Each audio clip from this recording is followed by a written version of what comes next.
O Uambo já está nas mãos do governo de Angola. O anúncio foi feito por fontes oficiais em Luanda. Para saber tudo, já a seguir no último jornal, onde a Armada vai explicar o caso que a SIC contou às 8 horas. Uma explosão no navio que estava a ser afundado com mais de 2.000 toneladas de munições a bordo. Na noite SIC, a informação sobre o tempo passa à 1h10. 5 minutos depois, um grande combate de boxe para o título mundial de pesados. O campeão Michael Moorer contra Josh Foreman. Fique para ver. Boa noite.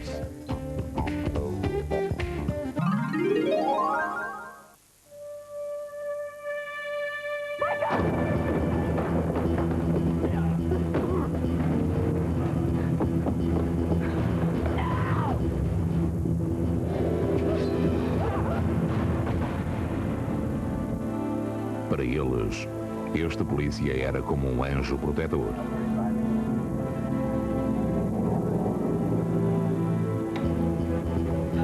Mas pouco sabiam que por detrás de toda essa dedicação crescia uma atração cada vez mais doentia, cada vez mais fatal.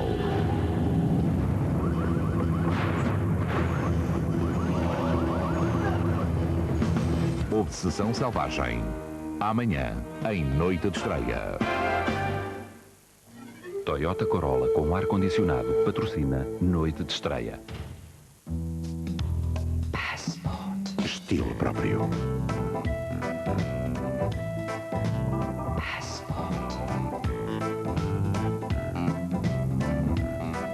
Passport Scotch. Estilo próprio.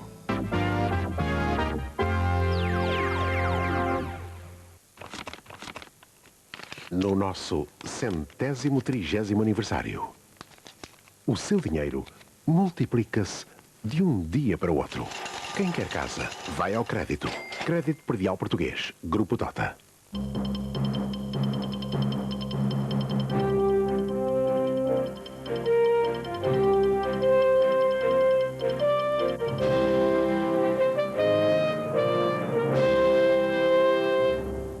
Boa noite. Fontes oficiais em Luanda anunciaram esta noite a tomada das cidades do Soio e do Uambo. Ainda não há confirmação por parte da UNITA. O jornalista português no Uambo dizia esta manhã que tropas governamentais estavam a menos de 10 km da cidade. Explosão a bordo do navio São Miguel, que foi afundado com 2.000 toneladas de munições a bordo. Autoridades encobriram o caso durante uma semana. Um representante do chefe de Estado-Maior da Armada vai explicar em direto o que aconteceu. Bill Clinton arrisca-se a perder a maioria no Congresso. Republicanos estão à frente nas sondagens para eleições intercalares na próxima terça-feira.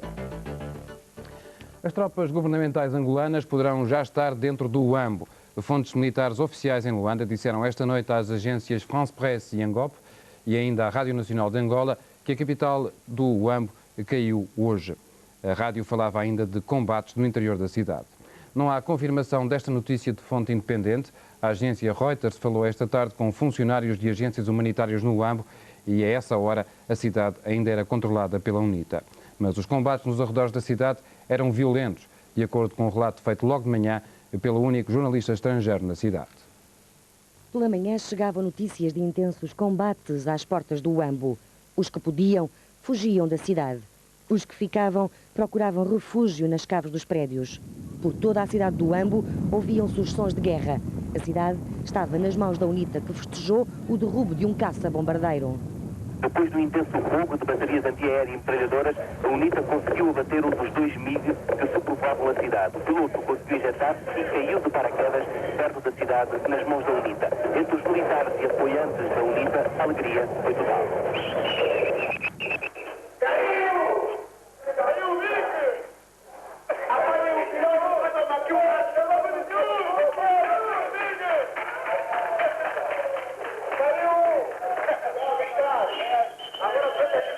Desde muito cedo que o Uambo está a viver ao ritmo dos sons de explosões e de rajadas de metralhadoras no intenso fogo cruzado entre a UNITA dentro e nas imediações do Uambo e as tropas do governo que estão apenas a 15 km da cidade.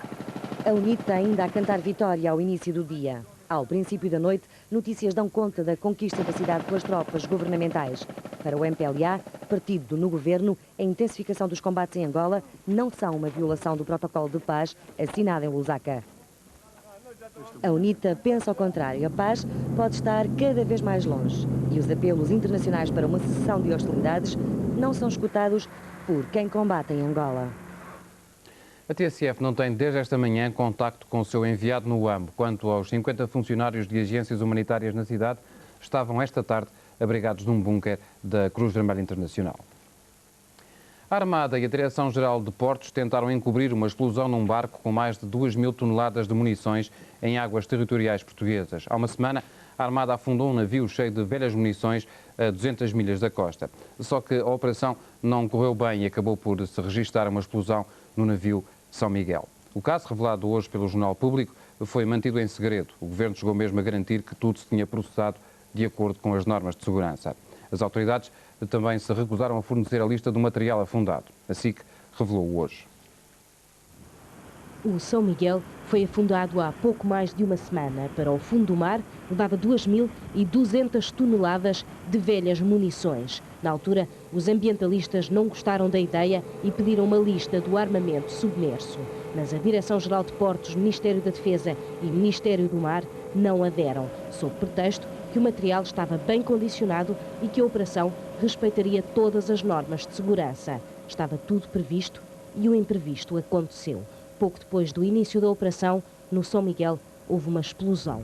O incidente foi mantido em segredo e, em segredo, continua a lista do armamento afundado. A SIC teve acesso a essa lista. É uma extensa lista de armamento e a respectiva composição é assustadora. Como exemplo, a 200 milhas da costa portuguesa há neste momento em condições por apurar quase 130 toneladas de munições para morteiros com a seguinte composição: ferro, TNT, alumínio, tetril, RDX, tetracloro de titânio, chumbo, bronze, magnésio, cloro sulfúrico, ácido e hexacloretano. Apenas um exemplo, porque com o São Miguel, no fundo do mar, há mais 2.000 toneladas destas e outras substâncias. Refira-se que várias entidades e a agência Reuters tinham solicitado autorização para filmar o afundamento do São Miguel, mas o pedido foi recusado. Existem imagens que talvez possam esclarecer o que de facto aconteceu, só que pertencem à Força Aérea Portuguesa e à Marinha. Assim convidou hoje os Ministérios do Mar e do Ambiente a debaterem este caso. Os departamentos governamentais não quiseram falar sobre o assunto. Mas aqui no estúdio estão um representante do chefe do Estado-Maior da Armada e outro da Liga de Proteção da Natureza. Boa noite, Comandante Britos Nunes, professor Jorge Palmeirim. Comandante, eu começava por si. O que é que aconteceu realmente? Bom, eu gostaria de dizer, em primeiro lugar, que, de facto, o que aconteceu foi uma pequena explosão equiparável a um rebentamento de uma bomba de profundidade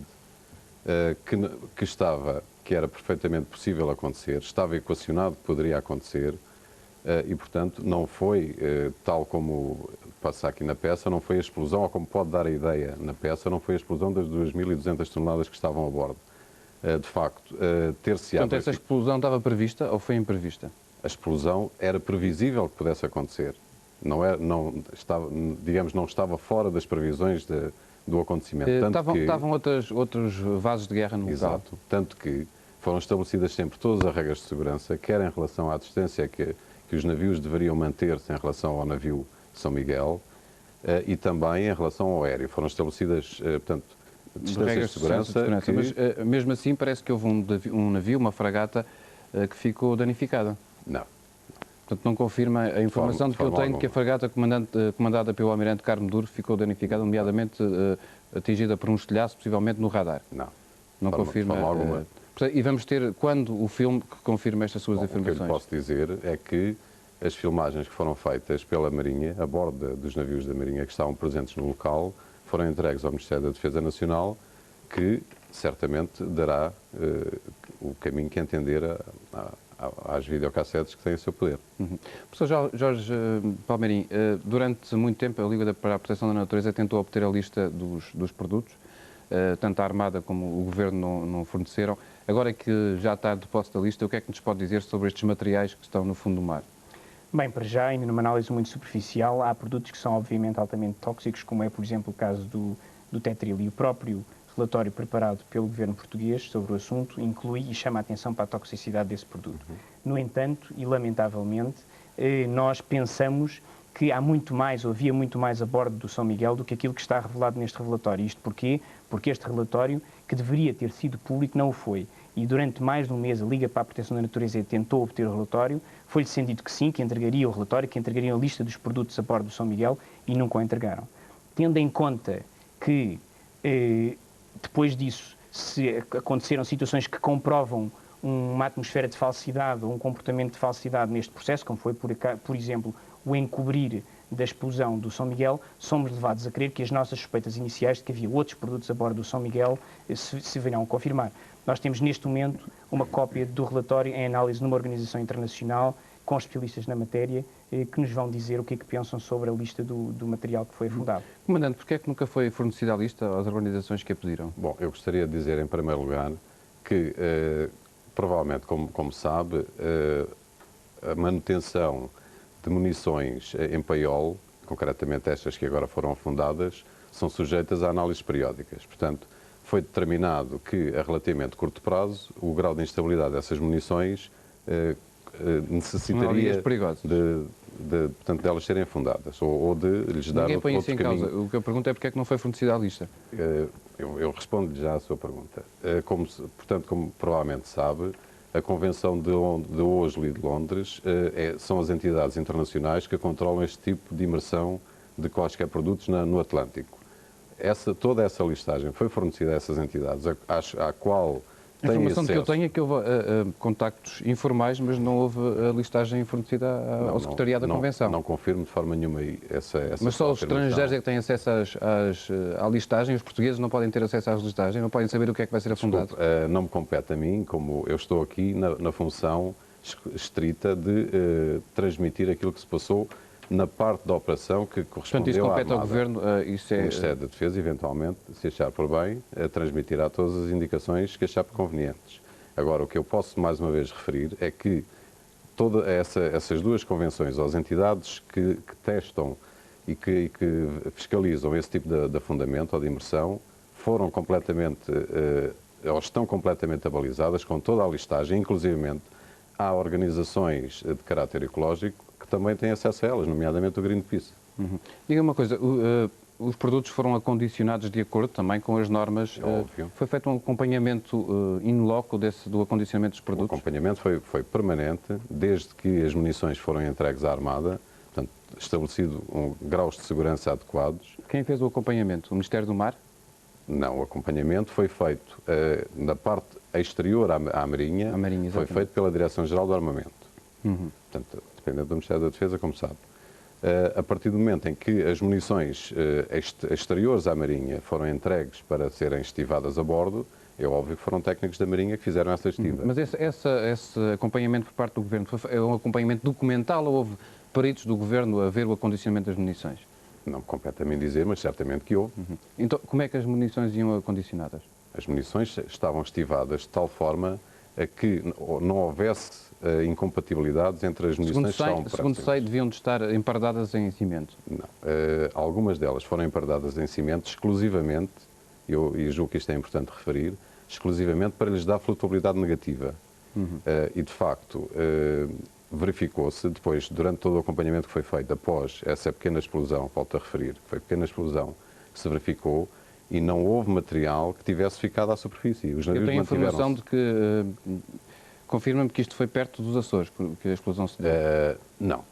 A explosão foi feita... portanto, o navio foi afundado a cerca de 200 milhas, como disse, portanto, cerca de 400 km, o que será, portanto, já fora da nossa ZEE e ainda não dentro da ZEE dos Açores. Portanto, sensivelmente mais ou menos... Nós temos informações vindas dos Açores de que houve pescadores que apanharam munições à superfície, a boiar. Isso tem que ser rigorosamente falso.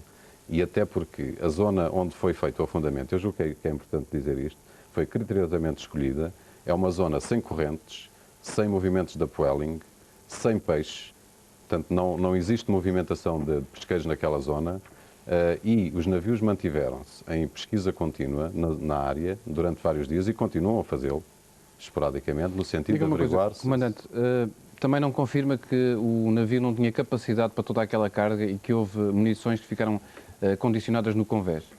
Confirmo que houve munições que ficaram condicionadas no convés, exatamente porque e exatamente essas que terão explodido e que era previsível que pudessem vir a explodir, que eram os pirotécnicos. Portanto, são substâncias relativamente instáveis e que, em contacto com a água do mar, provocam reações químicas que podem conduzir efetivamente à explosão que aconteceu. Então, também é normal que houvesse munições que, em vez de emparadadas, estavam dentro de barris de óleo com uma mistura de areia e água de cimento? Não sei pormenores técnicos dessa ordem.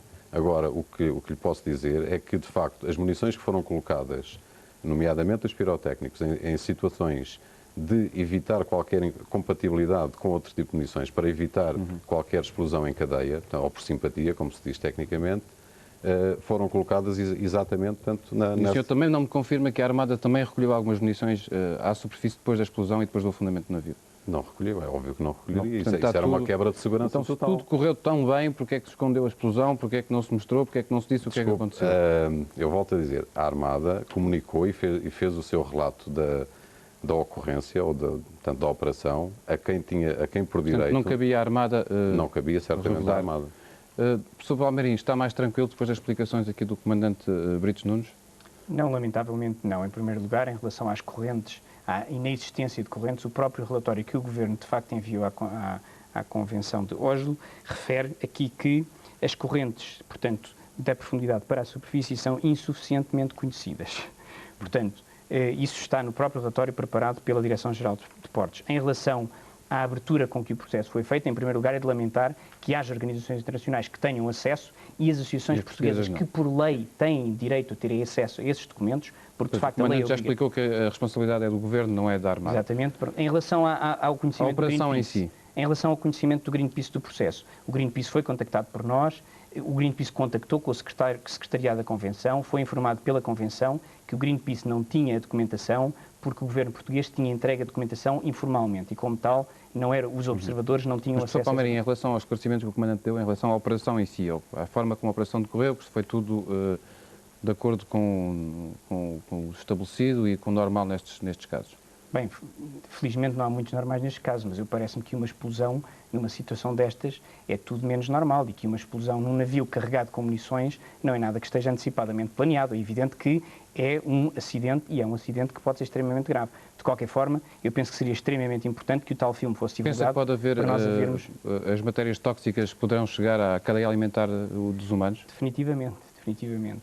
Depois depende das substâncias tóxicas, mas há algumas, como por exemplo o chumbo, que poderão, mas há outras que não estão declaradas no tal documento que foi enviado pelo Governo português, como por exemplo o mercúrio, que poderão existir nas munições, e se confirmar-se isso, então é muito mais grave. Sr. Jorge Palmeirinho, Comandante Britos Nunes, muito obrigado pelos seus esclarecimentos. Muito obrigado. O caso do São Miguel, ainda a fazer correr muita tinta, esperemos pelo filme que está na posse do Ministério da Defesa para ver se esclarecerá mais alguma coisa em relação a este caso. Vamos fazer um breve intervalo, volto já a seguir para lhe falar das cheias que já fizeram quase meia centena de mortos em Itália. Até já.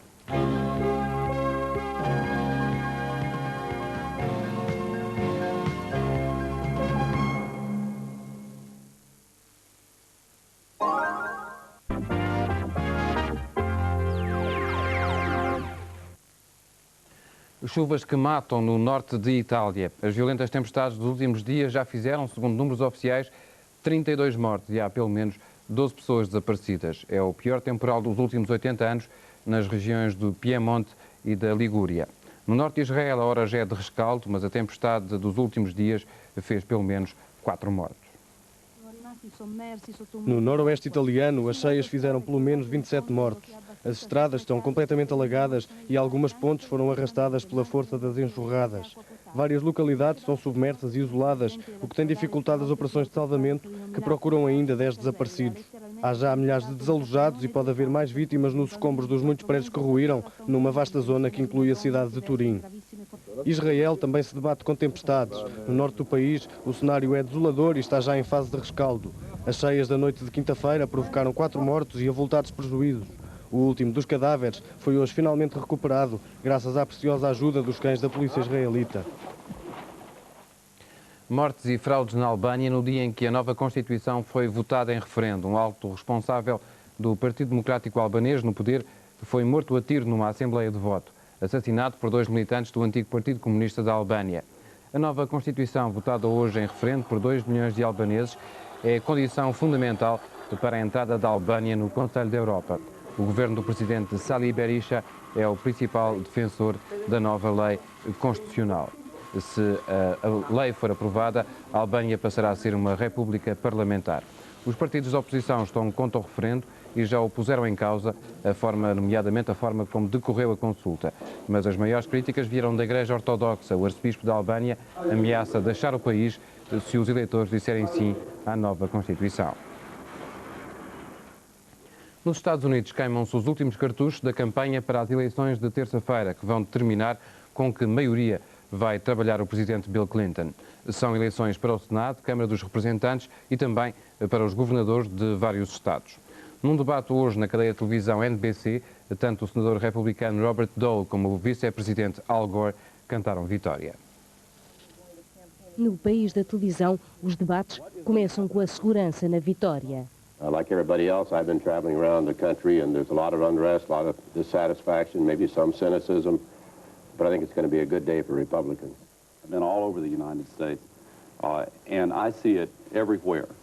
The momentum shifted about 4 weeks ago. It began to build in momentum 2 or 3 weeks ago, and I think we're closing fast. Mas o ponto alto ainda estava para vir. À ribalta era trazido o nome de Oliver North, ex-protagonista do famoso Iran Gate e agora candidato a senador republicano. My view is he made mistakes. He said he's made mistakes. Now, if we can't, if Mayor Barry can say, well, I made mistakes, but there's a redemption, is it only for Democrats? And it seems to me that Ollie North has the right to suggest I made mistakes and I'm prepared to start over. He made mistakes trying to save lives. But again, I'm going to be campaigning with today. We're going to be very enthusiastic about it, and I hope he wins. Now, the phrase pathological liar is perfectly descriptive of Oliver North, according to President Reagan, Nancy Reagan, Colin Powell, Norman Schwarzkopf, John Warner. The people who've worked with him say the guy can't tell the truth. Sim, Sr. Vice-Presidente, as eleições são já terça-feira. Longe da luta eleitoral, 6.000 agentes de viagem norte-americanos estão em Portugal para o maior Congresso Mundial de Turismo. A menos de 24 horas do Congresso já é possível calcular algumas das suas vantagens. Não só o comércio vai beneficiar da presença dos 6.000 agentes, como o turismo português terá uma oportunidade única de promoção na América, um país de viajantes. A little smile, please. It's all right. Thank you. Sol e simpatia, uma receita que não falha para garantir os turistas, venham eles numa horda de verão ou num congresso de outono. Só estes agentes de viagem americanos vão deixar em Lisboa e arredores quase 10 milhões de dólares, aí uns 25 contos ao dia por pessoa. Mas as vantagens não se medem apenas pelo movimento de caixa dos hotéis, restaurantes ou lojas, e o turismo nacional pode aprender muito nas salas do Congresso. Vai-se discutir aspectos legais, novas tecnologias, sobrevivência das pequenas agências, além do destino a dar ao turista americano. Exatamente, 42 milhões de viagens ao estrangeiro por ano, 100 mil das quais via Portugal.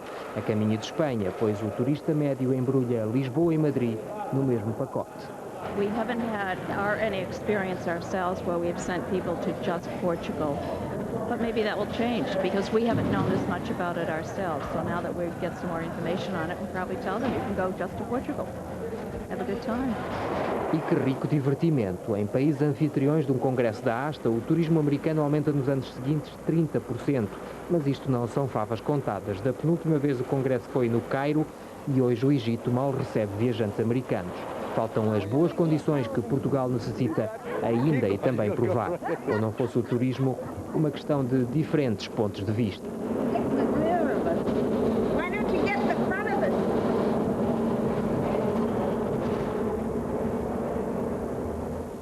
Ainda a situação em Angola, as últimas informações provenientes de Luanda dizem que a direção da UNITA terá fugido para o leste do país e que as forças governamentais já estão dentro da cidade do Luambo. Quanto aos trabalhadores das organizações de auxílio, continuarão num bunker da Cruz Vermelha Internacional nos arredores do Luambo. A informação regressa à SIC amanhã à 1 da tarde com o Paulo Nogueira e o Primeiro Jornal. Até amanhã, boa noite.